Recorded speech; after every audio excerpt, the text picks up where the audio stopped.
please. Taking a deep breath. And let it go. And another one. And release. And one more.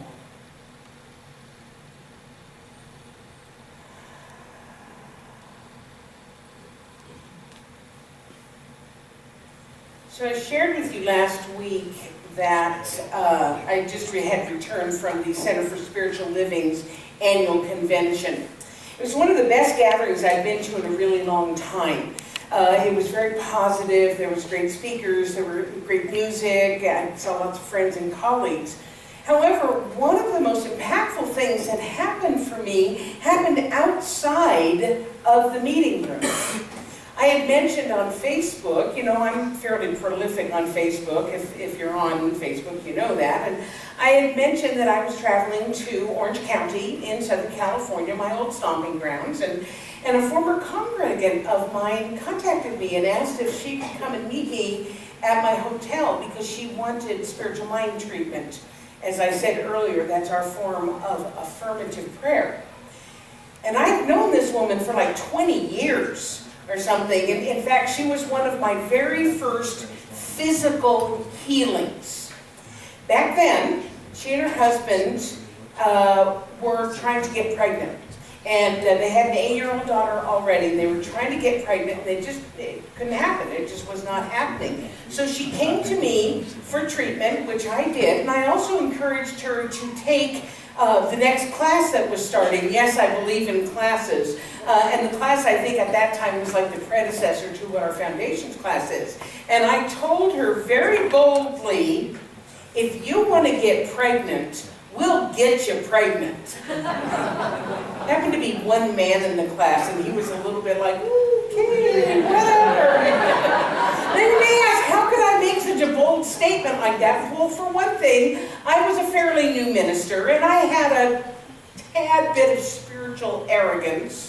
You know what I'm talking about? That spiritual arrogance before you've been hit, knocked around a little bit. So, you know, I was like making this statement. But, you know, the other thing was I absolutely believed, absolutely, that whatever was keeping them from conceiving, whether it was physical, whether it was emotional, whether it was mental, I knew that that could be cleared and it could make a change in how they were seeing life and subsequently maybe make a difference in their life. In fact, here was a quote from Ernest Holmes. He said, "The basis of all mental healing is in a change of belief.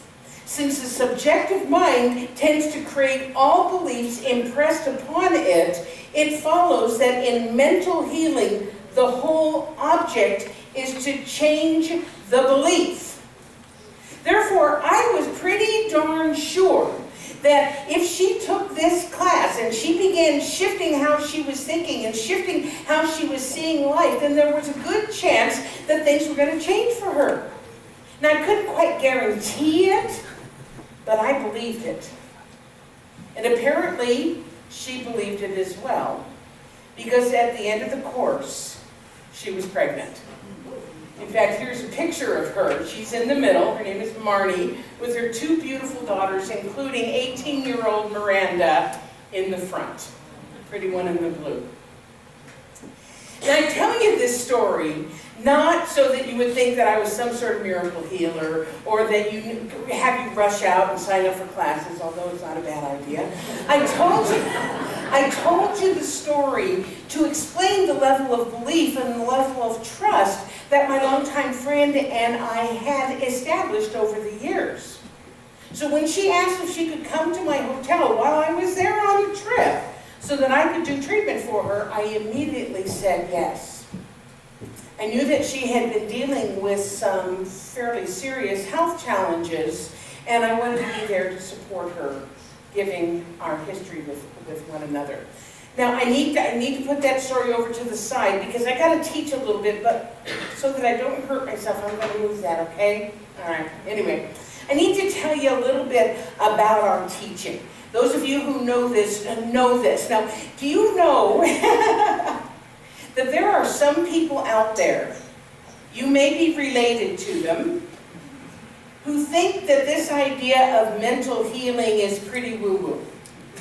Kind of out there. Anybody?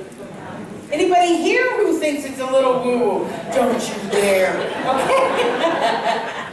But there are people out there who simply do not believe that there is a correlation between what's happening here and what's happening here in our bodies. And yet modern medical science is absolutely discovering that there is a mind-body connection. That what our thoughts and feelings are being affected within our physical bodies. Nod your heads if you understand what I'm talking about here. But what we teach here goes a little deeper into that mind-body connection. Because we teach, just like Amy's so beautifully saying, we teach that beneath everything there is, beneath the atoms and the neutrons and the quarks and the bones and the organs, there is this unformed substance that becomes what we consistently think about. Now this unformed substance that is underneath everything, it has many, many different names. Some people call it energy, some people call it the quantum foam, some people call it particles and matter. I have a colleague who calls it God stuff, which I really like. But whatever we call it, because it doesn't care what we call it, whatever we call it, this is the stuff from which everything is made, including our physical bodies. And this is very important. This stuff is completely neutral. It's like stem cells. If you understand what stem cells aren't like bone cells or heart cells. Stem cells are completely pure, they're completely unformed, and this same stuff that I'm talking about is impartial. It is impersonal. It doesn't choose, it doesn't decide, it doesn't judge. It simply becomes what it is directed to become. And in our physical bodies, that direction comes from our thoughts and our beliefs, our observations, and our choices. Are you with me? Are you with me? Okay. Now, one thing I need to say, this is really, really important in a talk like this. This doesn't happen consciously most of the time. No one sets out to make themselves ill or to give themselves a condition that needs to be healed. Nobody does that. So if you're someone who has, or you know somebody who has a serious illness, I'm not saying it's anybody's fault or that it's anybody did anything wrong. I'm not saying that. Let me share with you what Ernest Holmes says about this. He said, diseases which are mental in their origin must arise from some inner state of consciousness. 9 times out of 10, the person is not conscious of the thought, but it is perhaps largely the result of a certain combination of thinking. This is really key. It's not just one stray thought. It is the general, Dr. Holmes calls it the general tendency of our thoughts. Thomas Troward, help me out here, Troward, he talked about the aggregate of our thoughts, not just one stray thought.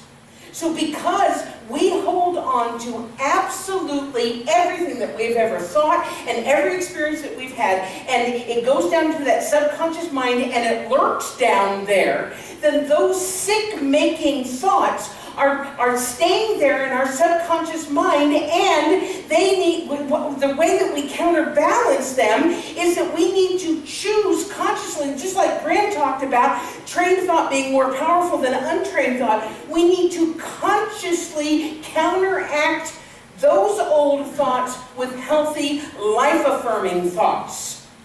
That is where choice comes in. Come to think of it, it does kind of sound like I'm doing a long commercial for classes, doesn't it? Because when we start to study metaphysics, when we start to study spirituality, we learn the absolute importance of training our thoughts, just like Graham said, so that we can live happy and healthy lives. That's what we learn in any of these classes that we're offering. Because underneath all of this, underneath all of it, is one fundamental truth. And that is that everything comes from the same source. Everything comes from the same source. Call it what you will. It is all the same source. The source of our being. That life force energy, the all and everything. We are part of it. It is who and what we are. We are in partnership with it. We co-create with it. And when we participate in that co-creation consciously and on purpose, instead of unconsciously and haphazardly, when we use our thoughts, when we create the mold within our consciousness of the life that we would like to live, of the health we would like to be experiencing, of the prosperity that we want to show up in our life, when we create this form using our trained thought, then that unformed substance of God rushes in to fill that mental mold and bring about a change in our life experience.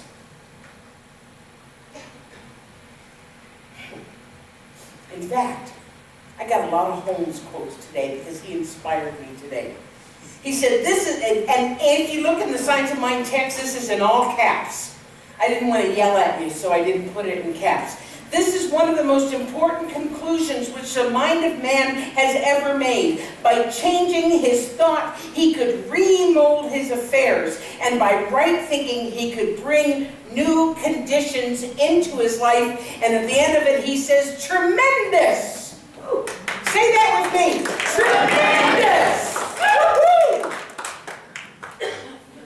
So now, taking it back to my story about my friend, the one I helped to get pregnant. Now you understand that the only thing that I did was to teach her how to change her mind. And in this situation, nature took its course, so to speak. So now fast forward 18 years to when I was at the convention 2 weeks ago, 3 weeks ago, whenever it was. She had already told me that she was dealing with a cancer diagnosis and that she was going through chemotherapy. So I thought I was prepared. And I went down to the lobby to get her. And she was always just this little bit of a thing. I felt like a giant next to her, and I'm 5'2". And here she was, this little bit of a thing. Bald head, face mask, the oxygen cannula in her nose, walking with a cane, and wheeling an oxygen tank. And I thought to myself, oh God, can I do this? Can I do this? This is just helping somebody find a job or find a mate. This is real life. Am I up to this? But what was more important than my uncertainty and my insecurity at that point was her faith and her belief. And the fact that she was there showed that she believed that I was up to it. Not because I was some miraculous healer, but because she knew that I knew that there was this power, that there was this law, and when I could speak my word, I could speak it on somebody else's behalf. She knew that I knew that this law knows nothing of big or little or hard or easy. It only knows to become what we think into it. She knew that I knew that, even when I was doubting that I knew that. Ernest Holmes said this, the power that holds a grain of sand in place is the same power that holds the planets in their places. There is nothing big or little, or hard or easy, as far as the power is concerned. It is the same power working in and upon everything. This is the power we use. So my work in this situation was to first heal my unbelief. Remember that Bible story? And I seldom quote the Bible because I do it wrong a lot. But the man who said something, and Jesus said, "Do you believe?" And the man said, "I believe. Deliver me from my unbelief." So I had to heal my unbelief. I had to heal my uncertainty and my fear. I had to do some very fast and very thorough work to clear my thoughts so that I could help her. So we're making our way up to the room, and I'm repeating to myself, God is all there is. God is right here, right now. There is no big and little in the universe, in the infinite mind. There is no big and little. I'm a vessel through which the power of God flows. So we got into my room, we got settled in. She takes out the cannula, she takes off the cap with her bald head. And then she started to share with me some of the things that had transpired prior to the illness. She and her husband had gone through an ugly divorce with infidelity and betrayal. She was dealing with quite a bit of anger and resentment about that. She felt guilt for choosing the wrong man to be father to her children.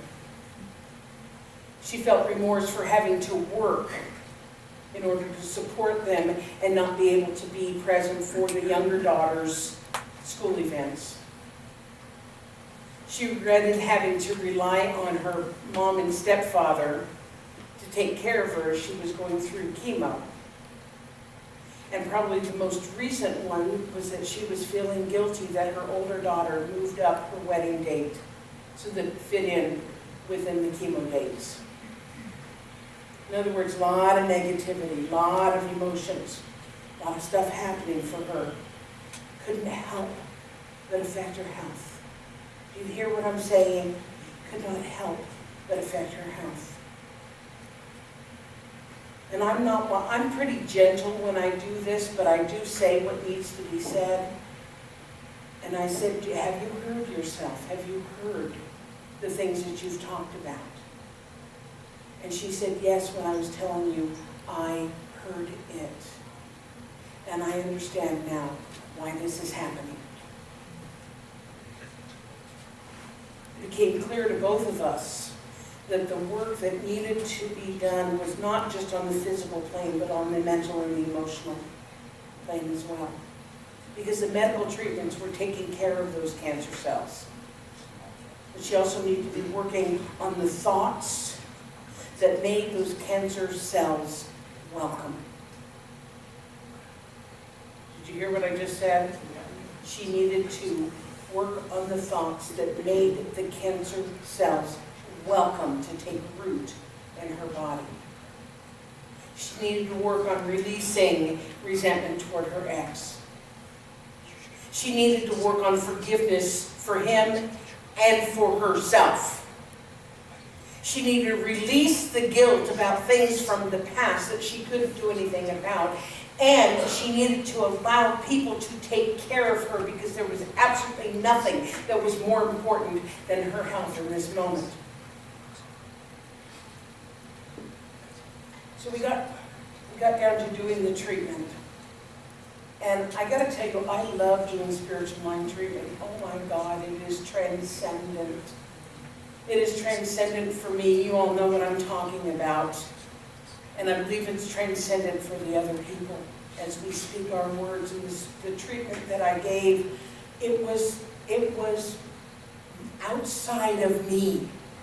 It was outside of me. The words just flowed as we affirmed health and healing and vitality. And we had affirmations of happiness and joy and wholeness and peace and love and life. It just flowed out. And when we were finished, to tell that something had shifted for her and for me. she was energized. She was on purpose. She knew what she needed to do. She knew where her focus needed to be. And for me, I understood at a greater level than ever before the words of the Master Teacher Jesus, who said, "It is not me, but the Father within who doeth the works." All I had to do was open myself up and be clear, be a channel for which that healing energy of the divine to make itself known.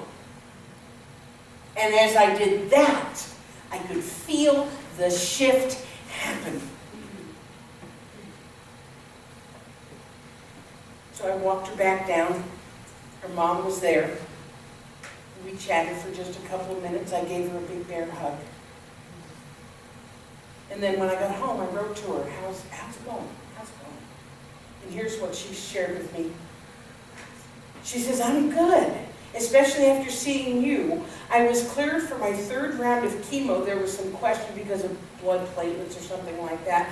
I was cleared for my 3rd round of chemo, so I checked in yesterday and will be here till Saturday or Sunday. So far, it's going great. Minor headaches and nausea, but I'm feeling super motivated and doing my release of guilt, forgiveness, and stress homework, which is also going well. It was wonderful to see you. Thank you again. I love you."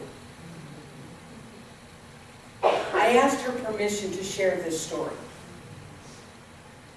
And she wrote back to me. She said yes, and she wrote back, "I just got this yesterday as I was preparing." She says, "I'm doing great, halfway through and full steam ahead. You helped me get back in the flow, and I'm centered in a place of extreme gratitude for this journey and the lessons it has brought."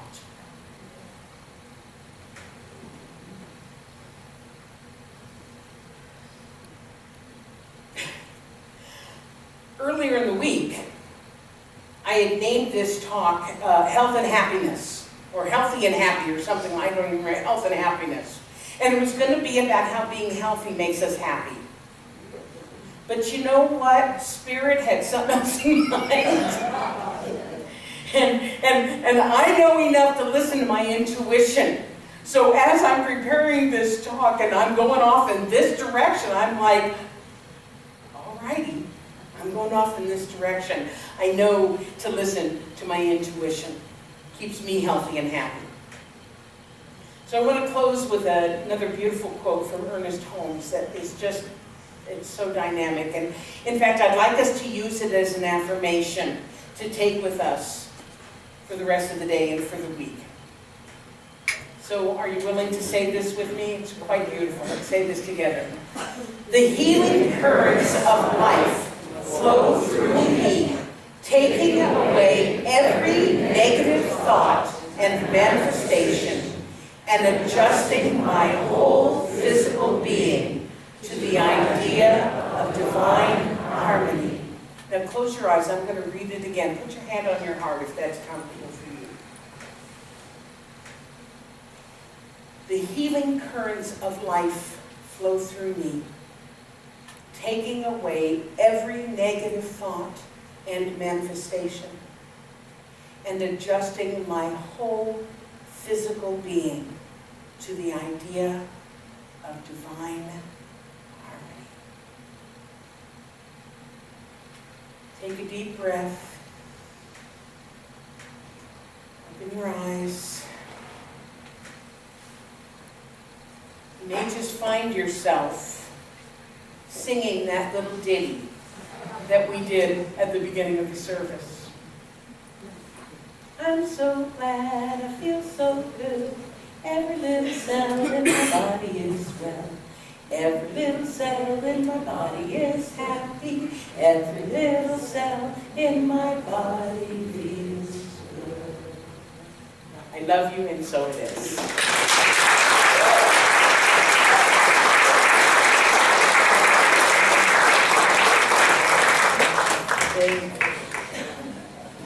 I do know the next song that Amy is singing, and even though she didn't know where, I think I do, even though she did not know where it was going exactly, because it went someplace different than I thought, she still managed to choose the perfect song. Please welcome Amy Bishop in our band.